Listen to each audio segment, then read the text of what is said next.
बिस्मिल्लाहिर्रहमानिर्रहीम। अस्सलाम वालेकुम स्टूडेंट। हम डिस्पेंसर का लेक्चर स्टार्ट करने लगे हैं। ठीक है, हमने पहले कुछ डिजीज डिस्कस की थी बेटा, रिस्पायरेटरी सिस्टम की। ठीक है, उसके बाद हमने जीआईटी सिस्टम की भी कुछ डिजीज डिस्कस की थी। उसके बाद हमने सीवीएस की कुछ डिजीज डिस्कस की थी। तो आज हमारे पास जो नेक्स्ट डिजीज हैं वो है सीएनएस की। ठीक है, तो सबसे पहले हम इसमें देखते हैं, हमारा जो आज का टॉपिक है बेटा वो है introduction to CNS system. CNS क्या है? सीएनएस का मतलब होता है बेटा सेंट्रल नर्वस सिस्टम, यानी कि जो सेंट्रल नर्वस सिस्टम है इसमें बेसिकली हमारा ब्रेन और स्पाइनल कार्ड आता है। ठीक है, ये सारा कम्प्लेक्स सिस्टम होता है जो कि as a command center for the entire body, जो हमारी पूरी की पूरी बॉडी है उसका एज ए कमांड सिस्टम काम करता है, उसको कंट्रोल कर रहा होता है। ये हमारी बॉडी की तमाम फंक्शंस को कंट्रोल करता है, तमाम इंफॉर्मेशन को प्रोसेस करता है, और जितना भी मोटर एक्टिविटीज वगैरह हैं, कोग्निटिव, हमारी याददाश्त, हमारी मेमोरी, इन सारी चीज़ों के फंक्शन ये परफॉर्म करता है। तो इसमें हमारा जो डिस्पेंसर में हम बेसिकली हर एक सिस्टम की डिजीज डिस्कस करते हैं बेटा। तो इसमें हमारी डिजीज है सेरिब्रोवेस्कुलर एक्सीडेंट, जिसको हम स्ट्रोक भी कहते हैं। ठीक है, स्ट्रोक या सीवीए। स्ट्रोक क्या होता है? स्ट्रोक, जिसको हम सेरिब्रोवेस्कुलर एक्सीडेंट भी कहते हैं, यानी कि जो हमारे अचानक हमारे ब्लड की तरफ जो सॉरी अचानक जो हमारा ब्रेन है ना उसकी तरफ जो ब्लड का फ्लो होता है वो किसी भी वजह से सडन डिस्टरप्ट हो जाता है। ठीक है, सडन वो रुक जाता है या कम हो जाता है या ज्यादा हो जाता है, leading to damage of the brain tissue. और फिर इसकी वजह से क्या होता है कि हमारे ब्रेन के जो टिश्यू होते हैं ना वो डैमेज हो जाते हैं।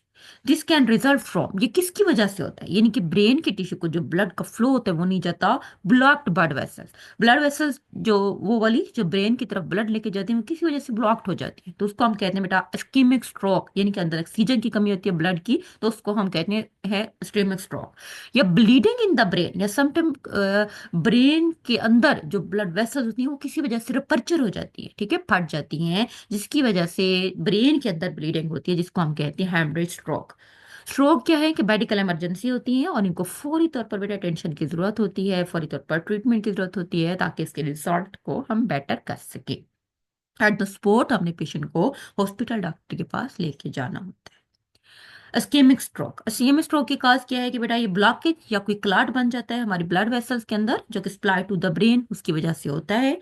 इसकी कितनी टाइप्स है? ये दो तरह के हो सकते हैं। थ्रोम्बिक स्ट्रोक भी हो सकता है और इम्बोलिक भी हो सकता है। थ्रोम्बोटिक का मतलब क्या है बेटा? जो ब्लड का क्लास क्लॉट है ना वो एक स्पेसिफिक आर्टरी में बनता है। आर्टरी मीन वो वाली ब्लड वेसल्स जो कि supply the blood to the brain, brain को जो ब्लड सप्लाई करती है। ठीक है, तो उसको अंदर एक क्लाट बन जाता है जिसको हम क्या कहते हैं? हम उसको स्केमिक स्ट्रोक कहते हैं, या सॉरी थ्रोम्बोटिक स्ट्रोक, यानी कि एक आर्टरी के अंदर ब्लड के क्लाट का बन जाना।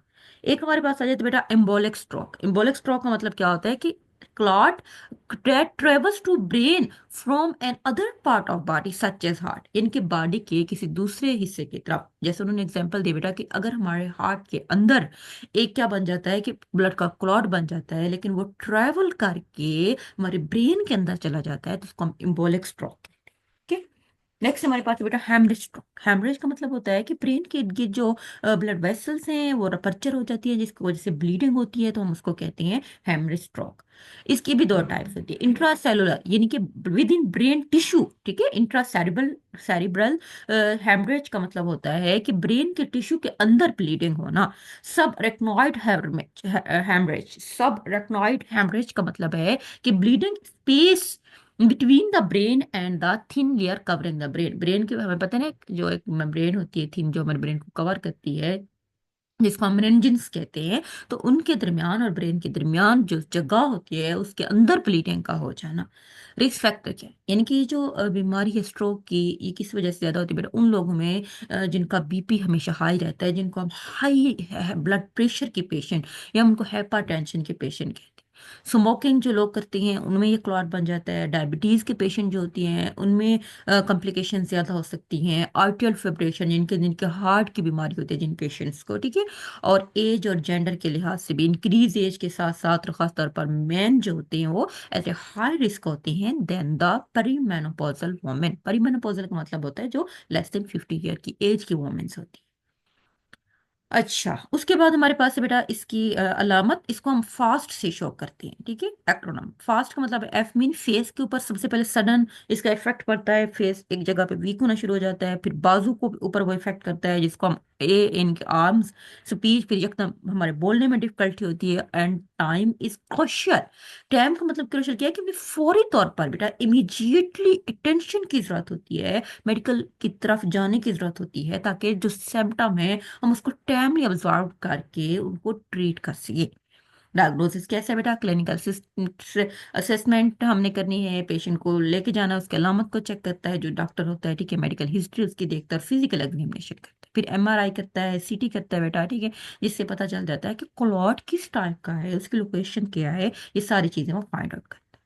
इसकी ट्रीटमेंट क्या है बेटा, स्केमिक स्ट्रोक, थ्रोम्बोटिक, उसके बाद है थ्रोम्बोलिट थेरापी, जिसको हम जो होती है अल्टीप्लेस भी कहते हैं। अल्टीप्लेस का मतलब क्या होता है कि गिवन आईवी हम इसको इंट्रावेनियस जो होती है मेडिसिन दे के उस ब्लड के क्लॉट को क्या करते हैं, डिसॉल्व करते हैं और ब्लड का फ्लो को रिस्टोर करते हैं। जो इनकी जो थ्रोम्बेट जो होता है हिरण के अंदर जो क्लॉट बन जाते हैं, लैटिक मीन उसकी ब्रेक डाउन करते हैं, ठीक है। उसके बाद एक आ जाता है मैकेनिकल थ्रोम्बोएक्टोमी। इसका मतलब है कि हम सर्जिकली तौर पर अंदर ब्लड के क्लॉट को रिमूव करते हैं, कैथेटर्स वगैरह अंदर इंसर्ट करके। हेमरेज, उसके बाद है हेमरेज स्ट्रोक। हेमरेज स्ट्रोक का जो मकसद होता है ब्लीडिंग को कंट्रोल करना बेटा, ब्लड को रिस्टोर करना, ब्लड प्रेशर को रिस्टोर करना और अंडरलाइन कॉज वगैरह को एड्रेस करना। तो ये सारा इसमें आ जाता है, ठीक है। तो ये हमारी बीमारी थी स्ट्रोक की। तो इतना हमारे लिए काफ़ी है। नेक्स्ट हम इंशाल्लाह लास्ट टाइम पढ़ेंगे। अल्लाह हाफिज।